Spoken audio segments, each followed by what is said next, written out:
देशाची आर्थिक राजधानी असली तरी तिचे मूळ अस्तित्व आणि संस्कृती मराठी अस्मितेशी घट्ट जोडलेली आहे। गेल्या काही दशकात मुंबईतील लोकसंख्या, संस्कृती आणि राजकारणात अनेक बदल झाले आहेत। मात्र जेव्हा जेव्हा छत्रपती शिवाजी महाराज आणि मराठी भाषेचा प्रश्न येतो तेव्हा मुंबईतील राजकीय आणि सामाजिक वातावरण कमालीचं संवेदनशील बनतं। नुकतेच मुंबईतील मालाड भागात घडलेले जिरेटोप प्रकरण आणि त्यानंतर महाराष्ट्र नवनिर्माण सेनेचे अध्यक्ष राज ठाकरे यांनी घेतलेली आक्रमक भूमिका यामुळे मुंबईत पुन्हा एकदा मराठी विरुद्ध अमराठी असा वाद उफाळून आलाय। जैन समाजाच्या एका शिष्टमंडळाने मनसे प्रमुख राज ठाकरे यांची त्यांच्या शिवतीर्थ या निवासस्थानी घेतलेली भेट आणि त्या भेटीत राज ठाकरेंनी दिलेला थेट इशारा हा सध्या महाराष्ट्राच्या राजकारणात आणि समाजकारणात अत्यंत चर्चेचा विषय बनलाय। जैन मुनी राज ठाकरेंना भेटायला गेले खरं, पण राज ठाकरेंनी त्यांची तोंडावरच भादरली। राज ठाकरेंनी त्यांना नेमकं कसं तासलंय पाहूयात या व्हिडिओतून। नमस्कार, मी निकिता आणि आपण पाहतायत LS मराठी। तुम्ही राजकीय पक्षांच्या नादी लागून आमच्यावरती येऊ नका, कळलं का? तुमचा वापर केला जातोय, तुमची लोक भडकवली जात आहेत आणि तुमची लोक भडकली ती एवढी भडकली, बरं का? आमची लोक भडकली तर तेवढी भडकली। आणि तुमच्याकडे तुमच्या काय सोसायटीमध्ये कोणी तुम्ही येणार असतील तुमचे, तुम्ही कार्पेट टाका, येऊन गेले की काढून टाका। तुम्ही सरसकट पांढरे पट्टे मारा, काय सांगायचं तुम्हाला? पांढरे पट्टे मारून विनाकारण वाद निर्माण करतात। इतकी वर्ष आम्ही इथे राहतो, इथे इतकी गुजराती लोक राहायची, पूर्वी बसतो राहायचे, वाद नाही, काही नाही। ते आताच कसं सुरू झालं गेल्या 10-12 वर्षात?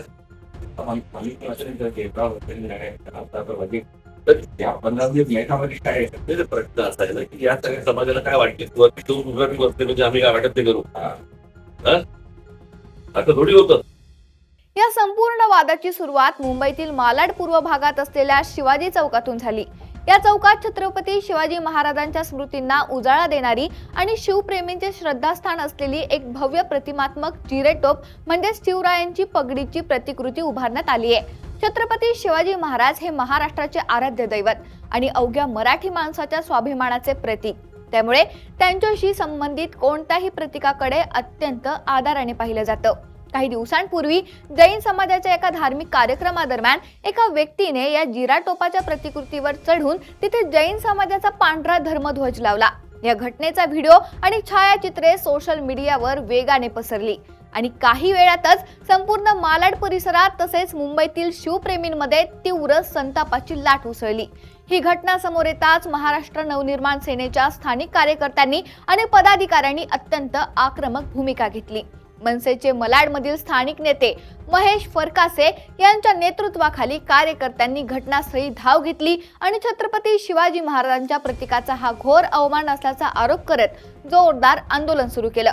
मनसे कार्यकर्त्यांनी तात्काळ तो धर्मध्वज तिथून हटवण्यास भाग पाडलं।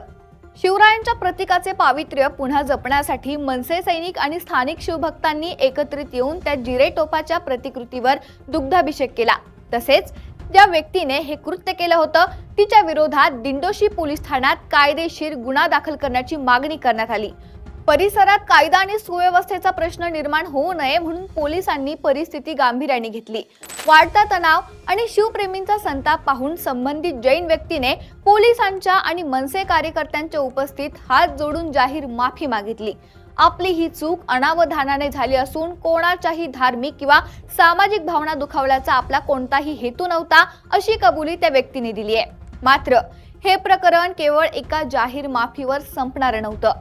मुंबईतील सामाजिक सलोखा बिघडू नये आणि मराठी समाजामध्ये निर्माण झालेल्या कटुता दूर व्हावी यासाठी जैन समाजाच्या प्रमुख पदाधिकाऱ्यांनी आणि एका मोठ्या शिष्टमंडळाने या विषयावर थेट मनसे अध्यक्ष राज ठाकरे यांच्याशी चर्चा करण्याचा निर्णय घेतला। त्यानुसार जैन समाजाचे हे शिष्टमंडळ दादर येथील राज ठाकरे यांच्या शिवतीर्थ या निवासस्थानी दाखल झालं। या भेटी दरम्यान जैन समाजाच्या वतीने राज ठाकरे यांच्याकडे एक लेखी माफीनामा सुपूर्द करण्यात आला।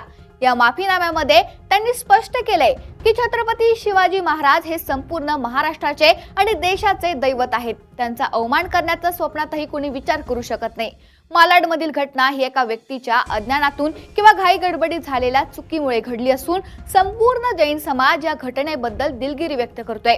भविष्यात अशा प्रकारची कोणतीही घटना घडणार नाही आणि दोन्ही समाजांमधील सलोखा कायम राखला जाईल, अशी ग्वाही त्यांनी मनसे अध्यक्षांना दिली आहे. जैन शिष्टमंडळाचे म्हणणे ऐकून घेतल्यानंतर राज ठाकरे यांनी नेहमीप्रमाणे आपल्या खास आणि रोखठोक शैलीत जैन प्रतिनिधींना कडक शब्दात समज दिली आहे. राज ठाकरे हे त्यांच्या आक्रमक वक्तृत्वासाठी आणि मराठी अस्मितेच्या मुद्द्यावर कोणतीही तडजोड न करण्यासाठी ओळखले जातात. या भेटी दरम्यान त्यांनी केवळ मालाडच्या घटनेवरच आक्षेप घेतला नाही, तर गेल्या काही महिन्यांपासून मुंबईत जैन मुनींच्या विहारावरून सुरू असलेल्या पांढऱ्या पट्ट्यांच्या वादावरही थेट बोट ठेवले. मुंबईतील अनेक भागांमध्ये विशेषतः घाटकोपर, दादर, मुलुंड आणि काही गृहनिर्माण सोसायट्यांच्या बाहेरील सार्वजनिक रस्त्यांवर जैन साधूंच्या चालण्यासाठी पांढरे पट्टे मारले जात आहेत. तसेच काही ठिकाणी मराठी भाषेतील दुकानांच्या पाट्या किंवा फलकांवर पांढरे पट्टे मारून ते पुसण्याचे प्रकार समोर आले आहेत. यावरून मुंबईत मराठी आणि जैन समाजात आधीच छुपी नाराजी आणि वाद निर्माण झालाय. या पार्श्वभूमीवर राज ठाकरे यांनी शिष्टमंडळाला सुनावताना म्हटलंय की मुंबईत सध्या ठिकठिकाणी दुकानांच्या पाट्या किंवा मराठी फलकांद्वारे पांढरे पट्टे मारण्याचे प्रकार अत्यंत चिंताजनक आहेत. याच्या कृत्यांमुळे मराठी आणि जैन समाजात विनाकारण वाद निर्माण होतोय. हे वाद तातडीने थांबले पाहिजेत आणि महाराष्ट्रात राहायचं असेल तर मराठी अस्मितेचा आदर राखलाच गेला पाहिजे. राज ठाकरे यांनी आपल्या या भाषणात अत्यंत टोकदार विधाने करत जैन समाजाला त्यांच्या मर्यादांची जाणीव करून दिली. त्यांनी थेट विचारलं की तुम्हाला काय वाटतं, वर दोन गुजराती बसले आहेत तर तुम्ही इथे काही करू शकता का? राज ठाकरे यांचा हा थेट रोख केंद्र सरकारमधील पंतप्रधान नरेंद्र मोदी आणि गृहमंत्री अमित शहा यांच्याकडे होता. केंद्रात आपल्याच राज्यातील आणि आपल्याच समाजाशी जवळीक असलेले नेते सत्तेत आहेत.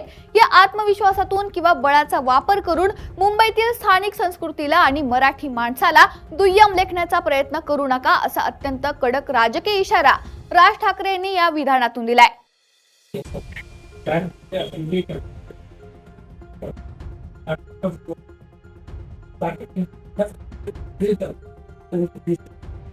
कापड टाका, पांढरं कापड टाका ना. जेव्हा ये टीव्ही त्याला पांढरं कापड टाका, ते गेले की कापड काढून टाका. पट्टे करते मारताय. ट्रॅफिक मध्ये असता तुम्ही, ट्रॅफिक डिपार्टमेंटला पट्टे मारायला.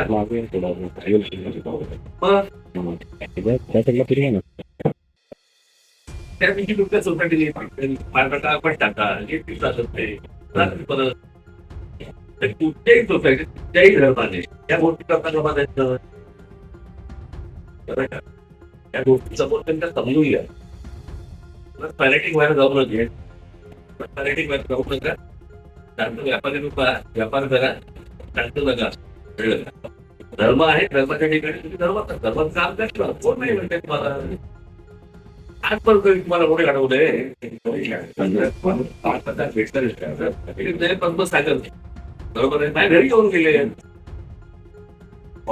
घरी आले, जेवले, त्यांचं जेवले, जेवण होते, जेवले.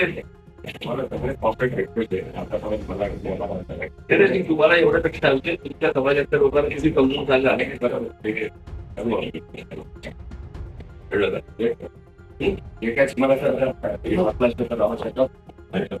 सार्वजनिक रस्त्यांवर मारल्या जाणाऱ्या पांढऱ्या पट्ट्यांबद्दल बोलताना राज ठाकरे म्हणाले की तुमच्या साधूंचा आणि धार्मिक प्रथांचा आम्ही आदर करतो, पण सार्वजनिक मालमत्तेचे धार्मिकीकरण आम्ही सहन करणार नाही. जर साधूंना रस्त्यावरून चालताना अडचण येत असेल तर तुम्ही त्यावर कापड टाका किंवा अन्य व्यवस्था करा, पण रस्त्यांवर असे कायमस्वरूपी पांढरे पट्टे मारण्याचं कारण काय आहे? अशा पट्ट्यांमुळे विनाकारण वाद निर्माण होतात आणि सर्वसामान्य नागरिकांच्या मनात असंतोष निर्माण होतो.